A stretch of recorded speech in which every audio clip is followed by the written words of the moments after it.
तो flash and Thor दोनों ही कमाल के सुपर हीरोज हैं। एक अपनी सुपर स्ट्रेंथ के लिए जाना जाता है तो एक अपनी सुपर स्पीड के लिए। लेकिन आज के इस वीडियो में हम इन दोनों ही सुपर हीरोज का कंपैरिजन करेंगे एंड लास्ट में ये जानने की कोशिश करेंगे कि विनर कौन निकल के आता है। हम इस पूरे कंपैरिजन को मूवीज बेस्ड रखेंगे, यानी MCU वर्सेस DCU। तो अब बिना किसी देरी के इस वीडियो को स्टार्ट करते हैं। आपके पास आए तो सबसे पहले बात करते हैं फ्लैश की। द फास्टेस्ट मैन अलाइव यानी फ्लैश को उसकी पावर मिलती है लाइटनिंग बोल्ट से, जिसके बाद उसके पास आ जाता है स्पीड फोर्स का एक्सिस। इसी एक्सिस की हेल्प से वो आराम से स्पीड ऑफ लाइट से ट्रैवल कर चुका है एंड इससे तेज होने के साथ साथ वो टाइम को रिवर्स भी कर चुका है।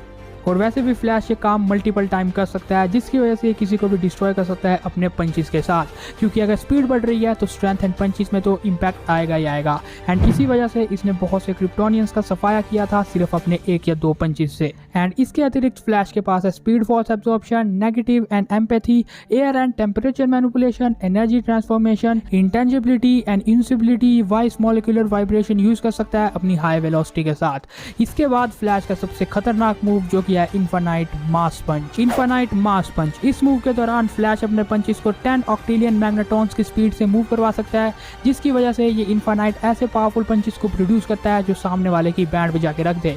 हालांकि मूवी में हमने ये नहीं देखा है, लेकिन जैक स्नाइडर ने ये बात खुद कंफर्म कर दिया है कि फ्लैश के पास मूवीज में भी या DCU में भी ये पंचेस है। बस दिक्कत ये है कि अगर फ्लैश ने इन पंचेस का यूज किया तो बहुत ज्यादा डिस्ट्रक्शन होता है, इसलिए फ्लैश इन पंचेस का यूज करता हुआ आपको अभी तक नहीं दिखा है। लेकिन अगर इसके अपोनेंट थॉर की बात की जाए तो वो खुद गॉड ऑफ थंडर है, यानी कि वो लाइटनिंग को मैनिपुलेट कर देता है, स्टॉर्म मैनिपुलेशन उसे आती है।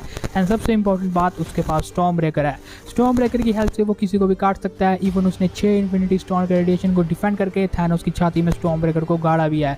स्टॉर्म ब्रेकर का सबसे बड़ा प्लस पॉइंट कि वो बायफोर्स खोल सकता है, जिससे थोर इजीली एक प्लैनेट से दूसरे प्लैनेट में टेलीपोर्ट हो सकता है। एंड अगर ये बायफोर्स एक प्लैनेट में ज्यादा देर तक खुला रहा तो प्लैनेटरी बूम, यानी कि थॉर की ये सब पावर्स उसे the real God of thunder बनाती है। लेकिन क्या फ्लैश एंड थॉर की ये पावर्स काफी हैं एक दूसरे को बीट करने के लिए? चलो जानते हैं। तो हम इन्हें डिफरेंट पॉइंट्स में कंपेयर करेंगे एंड ऐसा नहीं होगा कि जिसके पास ज्यादा पॉइंट्स हो वो इस बैटल को जीतेगा। लास्ट में हम ये डिस्कस करेंगे कि क्या इन दोनों के ये अटैक्स एक दूसरे के ऊपर असर भी करने वाले हैं या नहीं, क्योंकि उसी से हमें इस बैटल का विनर मिलेगा। तो सबसे पहले अगर हम स्ट्रेंथ की बात करें तो हैज वी ऑल नो कि फिजिकल स्ट्रेंथ में थॉर फ्लैश से काफी आगे है। हालांकि फ्लैश जब स्पीड में होता है या एक्सेलरेशन में होता है तो उसकी स्ट्रेंथ भी इंक्रीज हो जाती है, बट वो उतनी भी नहीं कि वो गॉड ऑफ थंडर के लेवल की पहुंच जाए। थॉर ने न्यूट्रॉन स्टार के इन नेडरवेव्स के रिंग्स को मोड़ दिया था, जिनका वेट प्लैनेटरी ऑब्जेक्ट के जितना माना जाता है। एंड इसके साथ साथ थॉर ने गार्डियंस की स्पेसशिप को अपोजिट डायरेक्शन में मूव करवाया है, वो स्पेसशिप जो स्पीड ऑफ लाइट से ट्रैवल करती है। हाँ, इस टाइम तो नहीं कर रही है, लेकिन तब भी ये बहुत बड़ा फीट है, इसलिए स्ट्रेंथ का सीधा पॉइंट थॉर के पास है।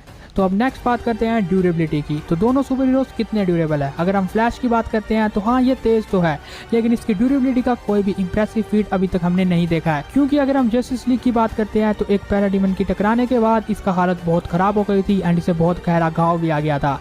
एंड इसके अलावा द फ्लैश मूवी में भी जनरल जोर्ड ने एक ही पंच में इसे हक्का बक्का कर दिया था। लेकिन थॉर के ड्यूरेबिलिटी के फीट इससे काफी ज्यादा है। थॉर ने न्यूट्रॉन स्टार के पूरी एनर्जी को अपने ऊपर लिया था, जो कि बहुत गर्म है, क्योंकि इसका टेम्परेचर सन के कोर जितना गर्म होता है एंड सन का टेम्परेचर होता है 15 मिलियन डिग्री सेल्सियस। दूसरा, इसने पावर स्टोन के टच को अपने माथे में सहा था, वो पावर स्टोन जो बड़े बड़े प्लैनेट को धराशायी कर देता है। एंड इसके बाद गोर के बहुत से अटैक से भी इसे ज्यादा कुछ नहीं हुआ था एंड ये सिर्फ अपनी लाइटनिंग से हील कर सकता है अपने आप को, जो कि इसको प्लस पॉइंट देती है एंड ज्यादा कमाल का हीलिंग फैक्टर एंड ड्यूरेबिलिटी देती है एज कम्पेयर टू फ्लैश। अब नेक्स्ट अगर हम स्पीड एंड रिफ्लेक्सेस की बात करते हैं तो यहाँ पे करने की बात ही नहीं है। Flash is clearly the winner. Flash खुद गॉड ऑफ स्पीड का टाइटल हॉल्ड करके बैठा हुआ है एंड इसके रिफ्लेक्सेस भी नेक्स्ट लेवल है। लेकिन अब अगर हम इसके बाद एक्सपीरियंस एंड फाइटिंग स्किल्स की बात करें तो डेफिनेटली थॉर यहाँ पे आ गया है। वो 1500 साल का है एंड इतने सालों तक उसने वॉरियर्स वाली वो ट्रेनिंग की है जो फ्लैश सपने में भी नहीं सोच सकता। तो यानी कि ओवरऑल थॉर के पास काफी पॉइंट है फ्लैश के मुकाबले में। लेकिन क्या ये पॉइंट उसे इस बैटल को जिताने में हेल्प करेंगे? चलो जानते हैं। तो हम इस बैटल को एक नॉकआउट बैटल रखने वाले हैं, क्योंकि थॉर एक ऐसा कैरेक्टर है जिसे जितनी भी चोट लग जाए वो लाइटनिंग से अपने आप को हील कर देता है। तो अगर हम ऐसा मानते हैं तो तब थॉर को हराना बहुत मुश्किल है, इसलिए हम ये डिस्कस करेंगे कि पहले नॉकआउट कौन होगा। तो अगर हम थॉर के अटैक्स की बात करते हैं तो डेफिनेटली अगर स्टॉर्म ब्रेकर का एक हिट या थॉर का एक पंच फ्लैश को लगता है तो उसका बहुत बुरा हाल होने वाला है, क्योंकि जनरल जोर्ड ने भी सिर्फ अपने एक ही पंच से मूवी में उसे बीट कर दिया था। बट द थिंग इज कि फ्लैश को वो अटैक लगना भी चाहिए, क्योंकि फ्लैश इतना तेज है कि थॉर उसे देख भी नहीं पाएगा। उसकी स्पीड एंड रिफ्लेक्सेस बहुत ज्यादा तेज है।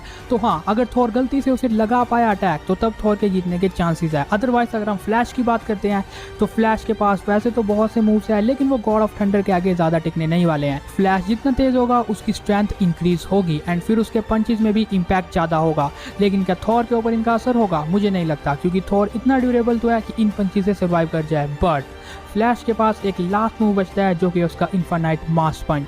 अगर फ्लैश इस मूव को यूज करता है तो डेफिनेटली वो थॉर जैसे बीइंग को भी नॉकआउट कर सकता है मेरे ओपिनियन में, क्योंकि अगर फ्लैश इस मूव को परफॉर्म करता है तो इतना ज्यादा डिस्ट्रक्शन हो सकता है जिससे बड़ी सी बड़ी सिटी भी डिस्ट्रॉय होने पे आ जाए। तो इसीलिए अगर फ्लैश इनफाइनाइट मास पंच का यूज करता है तो वो थॉर को मेरे ओपिनियन में नॉकआउट कर सकता है फर्स्टली। बट अगर थॉर का एक भी अटैक फ्लैश को लगता है तो थॉर भी फ्लैश को इजिली नॉकआउट कर सकता है। इसीलिए इन दोनों कैरेक्टर्स के बैटल को लेकर कोई भी कुछ नहीं कह सकता कि बैटल किस मोड पे जाएगा।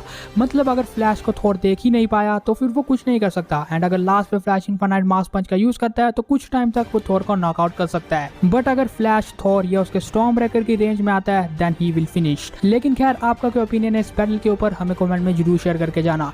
आपके अकॉर्डिंग क्या थॉर फ्लैश को देख पाएगा या फिर नहीं?